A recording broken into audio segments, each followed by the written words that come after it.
Magigisa ako ngayon na puro dahon-dahon na gulay, alugbate, saluyot at dahon ng malunggay. Andiyan na yung sibuyas, bawang, kamatis, pati hipon at saka bagoong. Sorry guys, late. Late na video. Yung simpleng gisa lang naman yan. Ito, nalagay na natin yung gulay, saluyot,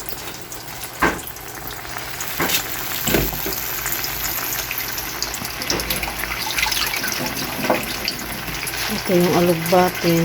Ayan, dapat laswa kaso wala akong nabiling kalabasa at saka ano, kaya ganyan na lang. Okay na yan, paminsan-minsan maggisa.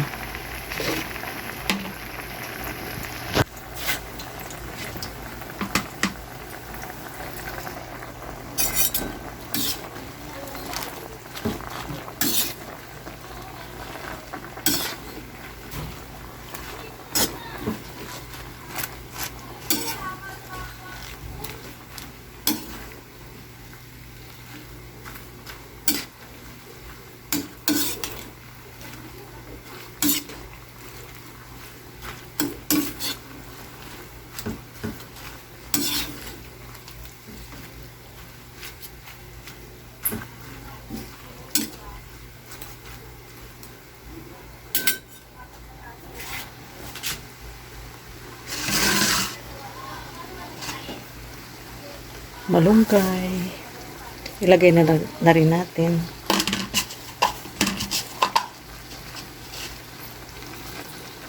Yan.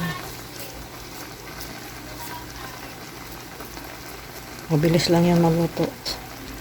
Okay na, kakain na tayo. Ready na ang ulam natin. Gulay na may hipon, dahon ng malunggay, at saka alugbati, at saka saluyot lang yan. Tapos nilagyan ko ng hipon. Gisa-gisa, konting gisa lang.